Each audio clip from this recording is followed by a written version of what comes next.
talking there, I could hear that. So you kind of introduced where you were and how this all started. And I think I'm going to kick it over to Dawn because she had a really good question for you, and she's going to start our questions. Thank you. Starting at the end, kind of, I suppose. The most pivotal scene in The Grove is Carol killing Lizzie.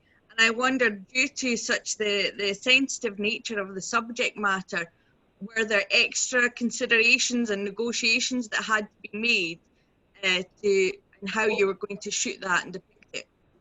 Yeah, we talked about, you know, the sensitivity level from the very beginning. I mean, I had extra meetings with both of the girls and their parents initially, you know, just to really such strong subject matter to be able to talk about it and the importance of, you know, the humanity and how their deaths drove the other characters and how they were necessary. And, you know, I wanted to explain why it was important, you know, that they died, you know, in the episode, and then what the outcome of it, how it, you know, drove the stories and saw, you know, just to see if they could kind of recognize that and give it a purpose as opposed to just talking about blood and falling over and, you know, I mean, it was really heavy material. I mean, the entire episode was very heavy for both the girls. And what I found was that they both had a really good grasp. I could sit and talk about humanity with both of them. Like, I really remember, especially with Kyla, you know, talking to her about how important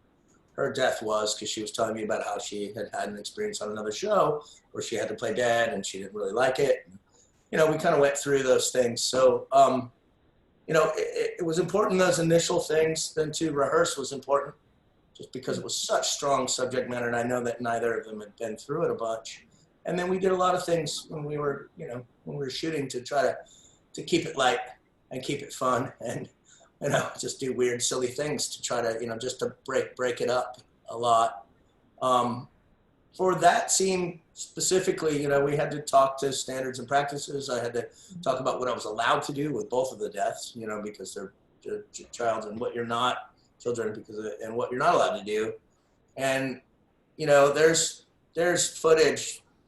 Like, what I didn't want to do was see the back of her head blow up and fall over. Like, nobody needs that. And it's, you know, it's so heartbreaking anyway. When you first read the script, I mean, Scott Gimple gave me one of the greatest gifts that I've ever given was that script to be my first script. You know, I mean, it's kind of launched the rest of my career, and I just, you know, still in awe of it. It's one of the, you know, it's one of the most beautiful little bottle episodes ever. I really love those too, because they're like, you know, films. They have a beginning and a complete end. And but we had, you know, we didn't want to see that occur. I did one take once in a wide shot where we saw her fall after getting shot, and I clapped the boards to cue it together, just two little wedges that you normally put under track to try to level it. And it was so horrifying to see her drop like a rock, even from a million miles away. You know, you just don't need that up close impact for that. It's so heartbreaking. And you know, it was also very important, you know, through the whole episode, you know, to have perspectives from Tyrese. For that last scene, for Tyrese to ever be able to forgive Carol, he had to be along in this journey to witness how hard she was working to have, you know, to resolve her first loss of her daughter and to adopt these two daughters and make them strong enough to survive, and then to still lose all of that. You know, it was very important from Tyrese. So, you know, that wide shot drawn away, that's the only time I did it, was Tyrese's point of view, and it wasn't in the air episode. I think they put it in the DVD episode. Scott had put that shot in, but that was the only thing. And, you know, we wanted to be very careful to not glorify this moment, you know, and to play on, you know, from Carol's perspective, the importance, and from Tyrese's, you know, perspective, to be the witness to see this. So when we get to that last scene, when she slides that gun through those puzzle pieces, that, you know, that he can forgive her for killing Karen and David. Wow. Thank you. That's, it's an intense script, Yeah. Well, I actually have a question that ties in really great with this conversation, and it's because of the heavy content behind it. Did anybody behind the scenes shed tears? And also, personally, what is it like to direct something so heavy, and how do you shake that off at the end of the day? Oh, I don't, I think it depends on what kind of person you are. I love it. I mean, that's, this is what I want to do with my life and my career. I love the emotions. They're free because I don't have to wear the scars of, it's real pain. They're when these actors put out the truth, it feels like the truth and free, but you don't have all the scars that, and all the complications that normally give you that. So I love, being on set and watching a lie become so much the truth that I actually feel those emotions. I was concerned for, a lot of reasons. It was so dark that Scott at some point in time in prep said, this may be the only episode that's ever shot that never gets to air, so, we were worried about if there was a school shooting or, who knows, if anything could occur, that this could have been one of those episodes that, that didn't air and which would have been insane. But so I was excited about it. I was concerned about the girls, mainly was really how to make it fun, how to hopefully get them to a point where you believe their performances in something this dark that, they haven't had a lot of opportunity to do this kind of material. It's not available really for kids, thank goodness. So it was, I love it. That's part of why we create, to feel those emotions. So. I see we've lost Sarah Beth again. Yeah. So we'll just have to continue on, I suppose, as best we can without her. And hopefully she'll be able to rejoin again. You mentioned Carol and Tyrese with the jigsaw. We've heard Melissa McBride talk about the jigsaw and that it had the pattern of Sophia's t-shirt. I just wondered how that came about. Whose idea was it? And it was my idea. We were going to put something on that table because we had a lot of scenes around it for the kids to be doing. And we thought of a puzzle. And then I was, I don't know if it was out of fear or whether I thought I might needed a tool later, but I thought it would be magical to have Madison, to have her, a picture of her, an image of her turned into a puzzle and then broken apart and put there. And if I needed to, when that last scene, I could tell Melissa, which I was terrified to do it until after a few takes when I knew I had it. I couldn't tell her, but the most terrifying part of that was that Kyla and Brighton are so clever, the two girls who play Lizzie and Mika, they started putting it together without me knowing in between takes, and all of a sudden I started seeing pieces of it, and when I had to run over there, pull it apart and take half the pieces and throw them into a bag and get them off set so they couldn't end up putting it together, because I was like, the whole episode's going to get ruined if they put it together and go, oh, look, here's your daughter. And Melissa sees it way before we got to that scene. So, that's one of the only things that I've ever stolen was I have that puzzle. Maybe he's going to want to take it back, but they'll have to grab it from me. Sarah Beth has said that she realized the issue that they're doing construction on their street and they just cut their power. Oh my goodness. Ooh, yeah. Oh, yeah. Okay. That'll do it. Yeah. All right, Courtney. I can let them know this is awful. Okay. What does she want to do? She asked if we wanted to continue, or if, I guess it's up to you if you're happy to continue, or would you rather wait? I'm happy to continue. I feel bad because I think Sarah wants to get something out of this. Maybe I don't. Yeah. Well, she's saying in chat that I said, "Do you want us to stop?" And she said, "No. If you're still connected, keep going." And I said, "Yes, we're connected." And made Dawn the host. And she said, "I can send more questions, but just let them know this is awful." Oh, okay. Okay. So I guess we'll just let's keep going. Keep going, yeah. Was there a lot of extra footage that wasn't used. You said Scott Gimple used a few shots in the DVD version. Was there a lot that was possible to be used for extended versions? No, not really. It wasn't one of those episodes that needed to get cut down by 10 or 15 minutes, or I mean, we had a lot of episodes that ran over in time. I mean, it's a time cutting for time on television is always a heartbreaking experience because, well, I guess if you have a show that you really love all the content that you shoot, because you really do have to trim things for time and lose scenes and lose things, and there wasn't anything that I was disappointed about that we had lost. In the episode, it was just a choice whether to see Lizzie fall or not, and we chose for television not, and then Scott chose for the DVD to put it in. So, do you have a question, Sarah? What? Yes. Oh.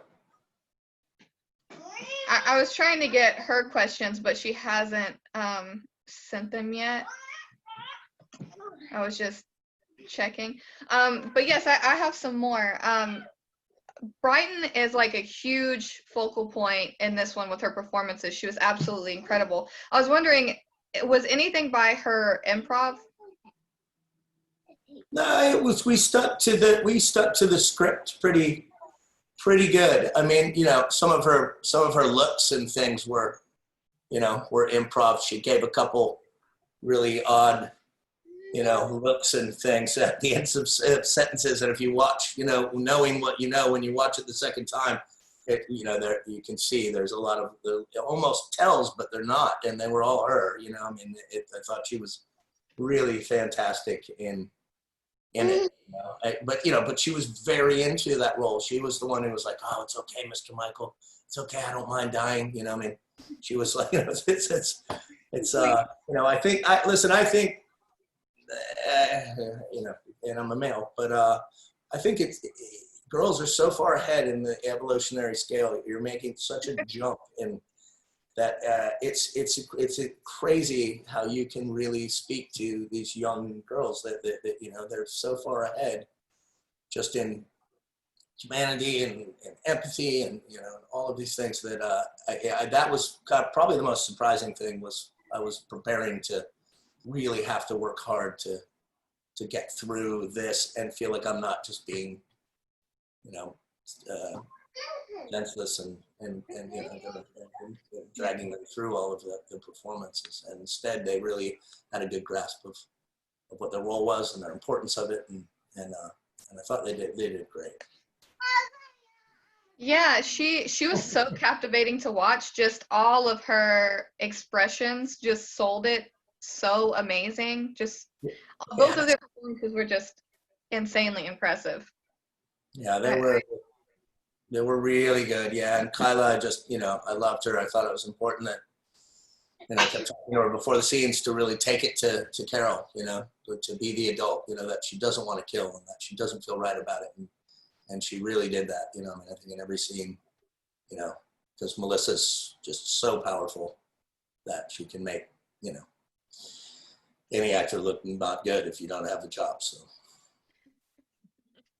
True. I was wondering about the show opening shots of the establishing the house and the kettle on the stove, and how did you come about deciding that was how you're going to open it, with a shot really from the middle of the episode? Yeah, well, we talked. I mean, it was written with the kettle on the stove, and it's meant to be these kind of images, and I just thought that I could come off, once we found the location and we had those two windows, because it said kettle, the pecans and the, little kind of insert things. And then we were going to shoot, Lizzie out the window. And when I saw the two windows and the way the stove was set up, it allowed me to kind of do one shot where I could pull off the kettle. You could see a little bit of the house, kind of see what's happening, go towards the one window, and I could get her to come across in 24 frames because, in regular speed and without the walker, and then I could pass through towards the second window and see more of the house. And when I got to the second window, we hit 48 frames and went to slow motion. So when she reappeared, the walker was there. It was just really odd the way the shot worked out, where I had to have Brighton run across and then run back as I dollied over, because she couldn't just stay in the same spot. So I had to, and then have the walker kind of run over and catch up to her before we got to the second window. But I thought it worked out really well. I mean, because I was still the director of photography at the time, I took that shot to operate it because I really, really wanted to. So that's, one of the last kind of big shots that I ever operated the camera on, but it was amazing. And I thought Steve Campbell, the director of photography, who was the operator at the time, did a fantastic job with the episode. Were you involved in finding the location, or was that all, approving the location maybe is a better word to say, or was it exactly how you envisioned when you read the script? Yeah, Scott had told me a little bit about something, and our focus puller had sent Scott, I guess, pictures of these groves that he lived by, because we all kind of live in the woods somewhere there. And I think Scott grabbed those images and wrote the grove. We have an amazing locations department, and they showed me 2 pecan groves, and this one was without a doubt the best. But it was, it was found. I mean, that, a lot of, you have so many people running ahead in the prep schedule that by the time you get your episodes, you're always down to, a couple options, just as television has to move so quickly. And they were amazing, and that place was just fantastic. I mean, we had to build some roads behind the property around it, and had to cut down, it was a fully overgrown pecan, orchard, and they were 15 feet high, so we had to cut it down and taper it so it still looked overgrown for those kind of vista shots, especially when you first come out of the woods and see the orchard. Sara, do you have more of Sara Beth's questions via? Yes, well, she actually asked about the clues and heavy foreshadowing leading up to the reveal, and how everything starts in the kitchen and everything seems okay, and then you actually see what's outside and that it's not okay. Just how all of that came about. What led you guys to the foreshadowing and then the big reveal at the end? Yeah, I mean, listen, that was all set. The tone was set in the script from the beginning. I mean, I think it was such a beautiful script, and it was so tight. We adjusted a lot of things. Once you find the location, you have to adjust the rooms and set everything. But the foreshadowing and all of that was written in the script. I mean, Gimple is such an amazing writer. I mean, 2 of my favorite episodes that were kind of bottles clear. The bringing back Morgan. He wrote that one. Oh, look at you. There you go. I mean, I think if I would have gotten Clear and then The Grove, I probably would have just retired and never would have gotten another episode. Stopped directing at that point. Probably not. But, so there were a lot of things when we kind of went back. That little montage of seeing the baby shoes and the doll by the fireplace, and that came in after we cut it together. We shot some of these things because we thought it really just kind of echoed the whole story before you see them walking away. That was an idea after, things started coming together, but the rest, it was really in the script. I mean, the script is. With the voiceover at the end in the script as well, or was that your choice to have just the voices? Yeah, no, I mean, that was just an idea that kind of came out of when you start shooting it. You can kind of see how you're going to mix things, and what's going to be more powerful, and the images that are going to really stand out. I mean, there's a lot of layers that you go through in the prep, and then there's a lot of things that you go through once you start hitting key scenes. You start realizing how it's going to come together, and what needs to be in the cut, to make it powerful. I mean, there's a lot of, you'll see a lot of the Tyrese perspective that was in the cut, but that was part of it from the beginning. I mean, Chad and I spoke, and, I'd said, listen, it's really important that you see all of this. So every time there's a moment with them, need you to be in the spot when I need you to be watching, to see this. So that when we get to that last scene, you'll have been a witness, you'll understand Carol and would have the, enough empathy to accept, Karen and David's death and not shoot her. Yeah, I wanted to ask what all went into the scene with Carol admitting that to Tyrese, and was it ever a discussion that Tyrese would not forgive her? Well, there were some takes where it's much harder to, there were some ideas of when we're shooting, when you shoot a scene like that, first off, you just ask everyone to not talk for the next 2 hours and be very quiet and prepared and allow them to you just want them to be in the bubble and for performances, because it is all about performances. So, luckily we've been a family forever, so it's very easy to just, everyone sat down and for, I don't know how many hours it was, 3.5 hours or something, nobody said a word. We just reloaded the camera. We just, a few words for each note, if I'm going to deliver a note to the actors, I try to use the least amount of words as possible, slip in a few words and go right back into rolling. And we played around with, sort of different attitudes as to, there's some takes where, Chad grabbed the gun and put his hand in the finger and started to pick it up. And, we played around with stuff. But I think in the end, you really find the truth. When it feels like the truth, you know it. And that's when you know to move on. And sometimes it's not always 100% what you thought it would be when you first read it. It grows and turns into something else and, much more powerful, you hope. Yeah. But yeah, that was a big one. That was the very last scene that we shot, and it was very emotional for everybody. And, Melissa and Chad gave the most beautiful speech ever and made everybody cry, but it was beautiful. We all felt that this could be something very, very special, and then felt the responsibility to make it something really special. It needed to be that.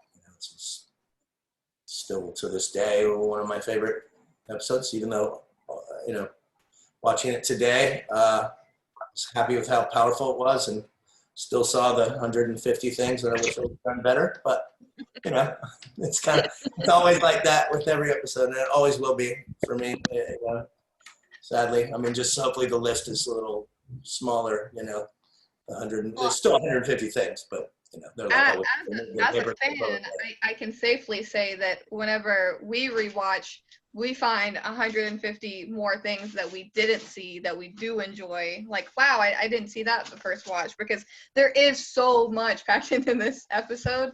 It's not like you can just watch it really one time and get the full impact. You go back and you see more and more. I just watched it twice today, and it was just like that for me. I was like, oh wow, yeah. So it's crazy, it's for me it's so special. Melissa and I are bonded forever. I love her, not because of this, because of our whole relationship, but I always admired her from the very, very beginning. I was on the show at the beginning, and she was destroying me and breaking my heart with her performances to get my first episode with somebody like that and have that beautiful journey. And it just and it was a catalyst for everything I'm doing now. I'm truly living my dream. So I would like to think I would do it better now that I've grown and evolved, but the script wouldn't be any better. So it all starts with an amazing story. Yeah. It's given. And Chad Coleman, I got the pleasure of meeting him in 2016, and he's actually, I can give him full credit for the reason I'm sitting here today, because I met him at a Walker Soccer Con, and I think I had barraged him on social media enough to where he knew I was coming, and he saw me, and he was like, oh hey, it's you, it's Sara, and he gave me some wonderful advice, and here I am. That's awesome. Yeah, listen, Chad, we were all supposed to stay together in this little hotel. Melissa, being Melissa, she ducks out of some stuff. And she didn't end up making it, but Chad and I stayed in this little hotel next down the street from the Grove. It was like a bed and breakfast, this weird kooky place with this like amazing kooky woman who just would spy on us while we had conversations every night about stuff and offer us really cool baked goods and stuff. But it was amazing to be able to, television moves so fast that a lot of times you don't get to do everything together. You just have to, on the day, just be like, this is what it needs to be like. This is going to be there. With Chad and I, every night we could go back to the hotel and just really talk about the next day, break it out and talk about the intentions and things that we, that we wanted to get out of it. And I thought, it was just, it was a great experience to be that isolated. It was just Chad and I in a hotel barely down the street from the set. So, but yeah, he's a good dude. Really good. Sarah Beth has a question here, and it's since we're talking about everyone involved, were you disappointed that the episode and the actors were not nominated for Emmys? Yeah, I mean, I don't know if disappointed or not. We were told from the very beginning that we were never going to win any awards. That it's a horror genre, and that it doesn't. And I think, I mean, everybody says that. I don't care. It's so rewarding to work on the show that, I mean, everyone says those things when they don't win awards. I've been pissed over the years, especially the ensemble. I'm like, how could you not win ensemble? I mean, how could the cast not? I mean, with watching how hard everybody works and how selfless everybody is, it's more than acting. Like, it's almost just, it's very method, the show. It's a lot of real suffering. And everybody puts out, everything they possibly have and works together. And, but was I super disappointed? No, I mean, for me, I was just really happy everyone enjoyed it. And then I was going to get a second episode. I mean, that's, just personally, I needed it to do well enough that I would get a second episode. And I knew the script was great. I wanted to live up to that. I mean, I think your first episode moving up into, directing, it's a lot. There's a lot of internal things. You're just you're trying to make sure you don't let it down. I mean, it was very easy to recognize that this script was amazing and could be extremely special. So I was just trying to prepare for everything and make sure the girls were happy. They were, the awards would have been nice. I mean, I think Melissa should have an Oscar, not for television, but for a feature. I mean, she's the talent that she is outstanding and rivals anybody's. But I think we get to make something special that lasts forever. I think that's very rewarding to know that the girl. I mean, we're talking about something that did 6 years ago. It's almost 7 years ago. That's special in itself. So. Wow, 7 years ago. Yeah, I know, right? Yeah. Before you started, we've all just all that time's gone by. We're all young and so cute. Can you guys? Can you hear me? Yeah, we can hear you. Okay, cool. So I am so sorry, you guys, because I was like, at first I thought it was my internet, and then there was this pop and a flash, and everything went off. And then the car accident started outside, and then I was like, oh crap, Mom's oxygen machine. So that was like a really, like, now there's sirens because there's accidents all over the place, because apparently our whole area is out of power. I just got a text from the power company saying it's not going to be back on for like 5 hours. So something must have happened. Yeah, okay. So it wasn't me. It was the power. Yeah. I wasn't blaming you. I was definitely assumed that there was a good experience. I mean, if the pandemic wasn't enough, now we're at a power outage. Now it really feels like The Walking Dead. Don't forget the murder hornets as well. Oh yeah. Oh my goodness. I actually used to live in Japan, and we would have to call security if we saw any of those hornets, because they're not to be messed with. Scary. Yeah. Well, with them, so Dawn, I think you were about to ask a question, but I wanted to follow up on some things. I wanted to follow up with that because obviously, like every episode you direct, it seems like it gets bigger and bigger. Every time I talk to you, it's, oh my God, can you believe you're directing that episode? Like, so I mean, they set the bar really high and you keep meeting it. So are you just going to keep, do you think that you're just going to keep following in that footstep of major episodes every single time you come back to The Walking Dead? Well, I mean, I hope so. I hope I get good ones. I mean, that's, I mean, I think, listen, I mean, at this point, I'm going to get big ones because I've been around for long enough. I mean, I know the show, and I think, that's why I'm going to get those kind of episodes because it's not, because I'm closer to home. I think with a very successful show, it's hard not to keep getting bigger. You have to keep trying to entertain. The longer you love this show, the more difficult it gets for us because we have to try to top ourselves. And I think that's an amazing product of a really successful show. So I can't believe that it keeps getting bigger. I thought we would have all broken and fallen apart long ago. But I think when you love something enough, you find the energy to do it. Well, in that note, I mean, given some of the episodes you've directed recently with the giant battles and these amazing fight sequences, the one with Tom Paine was just incredible in the graveyard and in the fog and all of that. When you look at episodes like that, and then you look at episodes that, by comparison, The Grove is really simple, right? Like it didn't have these big action sequences, and it had this emotional punch. As a director, what type of episodes do you gravitate towards?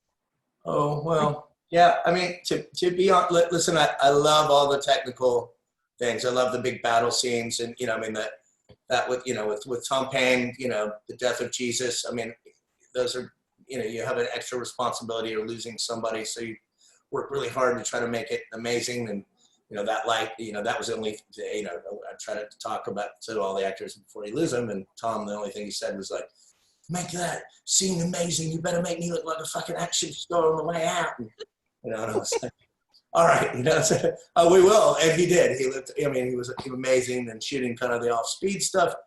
For me, the story wins always. I don't care if I have an episode in a bathroom over a sink, and there's a shower scene, there's a toilet scene, there's a toothbrushing scene.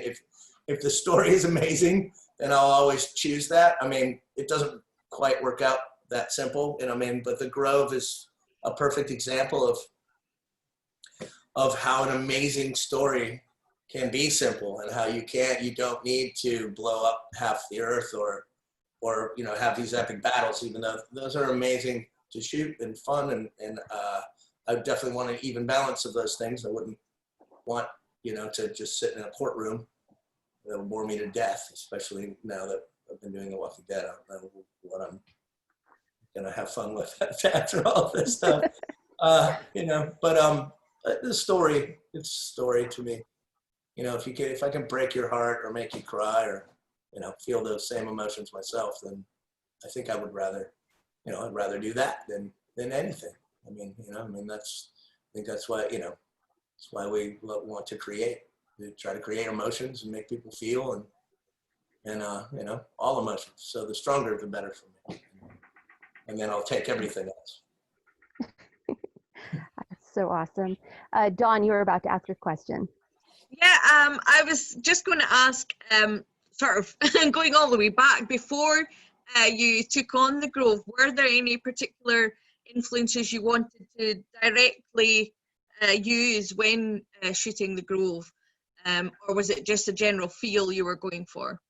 Well, we kind of wanted to do the the kind of iconic, classic, images for The Grove. We talked a lot about a little stylistically. I think every script and story kind of has a style that might lend, to itself. Every show has a style overall, But this one specifically, we were like really portraits, and we were going to play with that, and we hadn't done a lot of that, yet, up to that point on the show.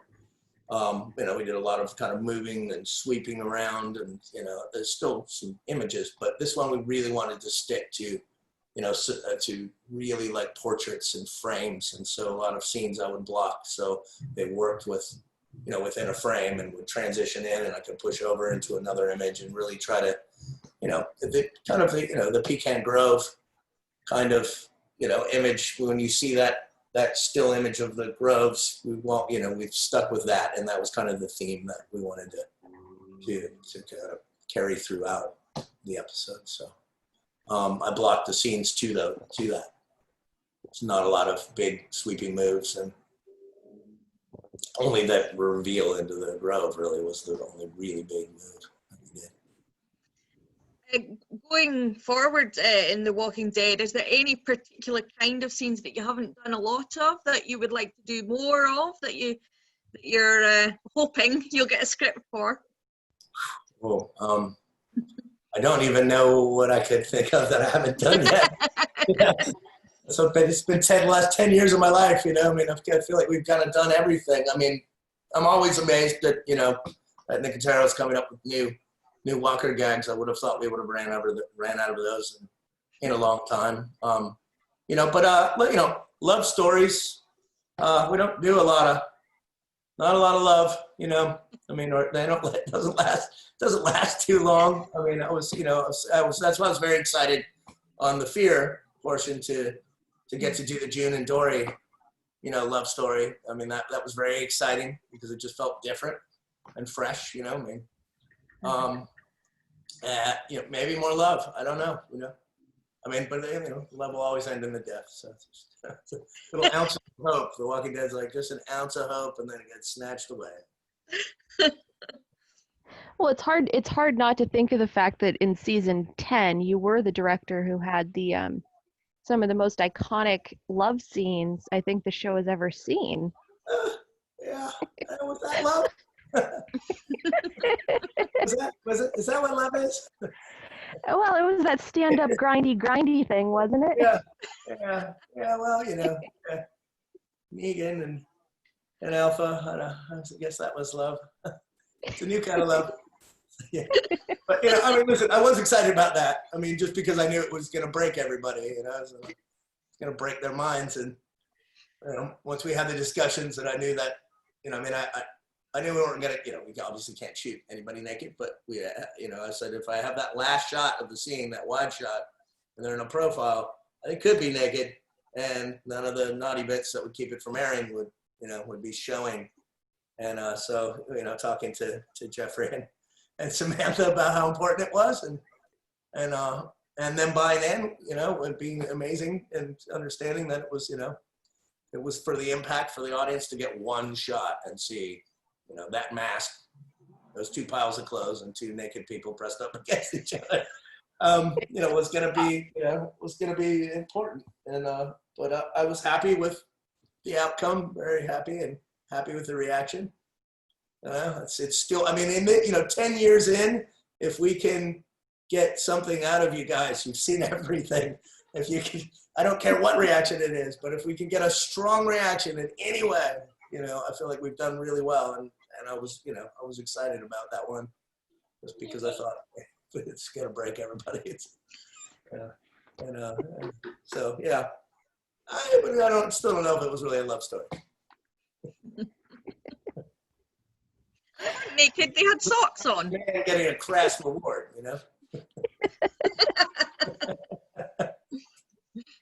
Well, and then I guess it's kind of funny too that you had the scene with or you also had the episode when was it 10-11 with Melissa and Kari. So it's funny to think that you started that directing relationship with Melissa with The Grove, and then now you're directing love scenes with Melissa. Oh, yeah, that was amazing. Well, how about the one with Lydia? Oof, man, Oh, yeah. that scene, oh boy, and I'll tell you that, they're both very similar actor-wise. They both have, a wealth of emotions readily available. But that was, you know, there's certain scenes that are really amazing because you know you can just set it up and you're going to go for a ride. Personally, you know, I mean, there's a lot of impact even when you're watching it surrounded by 150 people. It still hits you, and that, you know, that scene was just kind of blew me away. I mean, that's part of what's amazing about getting to create with such great creators.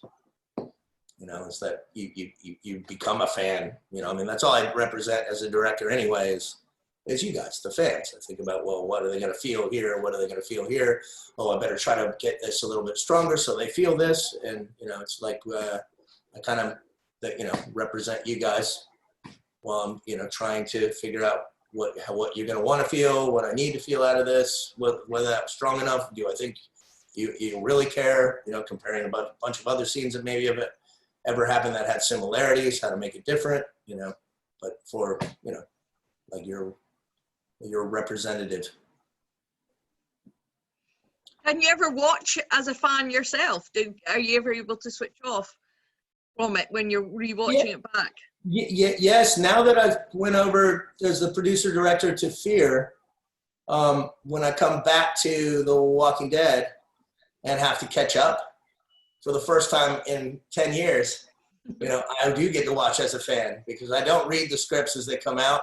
When I'm on Fear, it's too much. It's two universes. I can't combine them. I wait till I'm done. So I'm going to shift over as a director and then just start reading the scripts and watching the episodes that have already been cut. And that is fun because I get to see it as a fan. I don't ask questions about what's going to happen and try to follow it. I just, you know, get inundated immediately to catch up. And it's been really nice. It's fun, you know, to get to watch it as a fan. I mean, you know, season 10, so complicated. You know, I mean, it's all the complications, building the relationships and falling apart. And, you know, it was nice to just power read through all those scripts and watch, you know, the other directors' cuts if they've come out and catch up and you know, kind of live it as a fan, you know, especially if characters that I have a lot of time, got 10 years invested in all of these characters. I know them inside and out. I love them as human beings and I love them as, you know, characters. And so it's cool, you know, to be a fan for once now. So awesome. At the end of the day, what is inspiring to you? What keeps you going forward? A good story, always, you know. The good stories. I mean, I don't know where, you know, we're about to get off script soon, maybe. Who knows? You know, they're getting towards the end of the comic book. You know, I think about things like that. Like, wow, I wonder if you know, if they'll be able to free write through stuff, and that might be fun and exciting. You know, I never knew there were so many great actors out there. And it takes, you know, 10 years into a television show where you kill all the ones you love the most. I always was like, you know, I always felt like an immense sense of loss just from the friendship, but from the character going, how are we ever going to replace this, you know, the heart and soul of the group? Like, we won't, you know, they're stupid. We'll never be able to get, you know, we'll never be able to get anybody this amazing. And to work with so many amazing people, you know, and even bringing in, you know, Ryan and Samantha, and, you know, and just getting to, you know, work with, it's just a wealth of talent, you know, and, you know, every actor works a different way. So it's fun to, you know, it stays new. It doesn't get old. It's exhausting, but it stays fresh, you know. So, you know, I don't, this has been the dream, and you know, they've kept letting me evolve within the franchise. So a lot of stuff's stayed new. So it seems exciting, you know, kind of even being reborn within the same show. That's so cool. Do you guys have any other questions? Because I know we've been on for an hour and I don't want to keep Mikey too long. Yeah, I think my son would have shut this down by now. He's 3.5, you know, and he's had me 24 hours a day for 3 months. Like, he has not given me an hour this is a miracle. And I'm sure my wife has tied him to the door and put it locked in the closet. So Not even any little doesn't finger do that symbols? stuff. Anybody who's watching any of this ever. Yeah. It was. Hey, listen. I'm really glad that everybody's safe and that we got to smile and laugh a little bit. It's nice to see faces. I haven't interacted with a lot of other people. And I even thought about that in a couple of the things I'm like, I don't think I've spoken this much. I'm not speaking right. But I had to learn to talk again. But it was really nice to see you, and I hope that everyone's really safe. And we'll get back to shooting, safely and entertaining everybody. And hopefully we'll get to do this again. Yeah. Definitely. And Mikey, I owe you sake and sushi for taking the time. I really appreciate it. You don't, but I'll go eat sake and sushi with you. That would be great. Hey, next time I'm in Austin, it's a promise. Okay.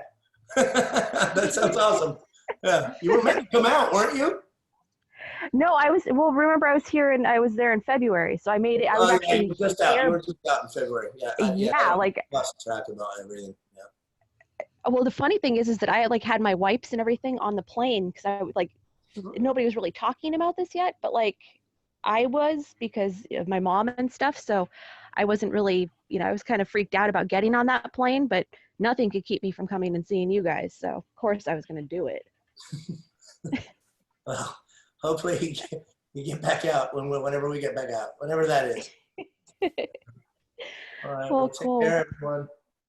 Thank you so much, everybody. And Courtney, thanks for bearing with us. And of course, thanks for letting me listen in. It was very interesting, as always. All right, bye. Bye, guys. Bye. Bye. Thank Bye. you. How to do this? I've never done this on my laptop. I've not done this on my laptop. 911. Yes, hello. I'll leave.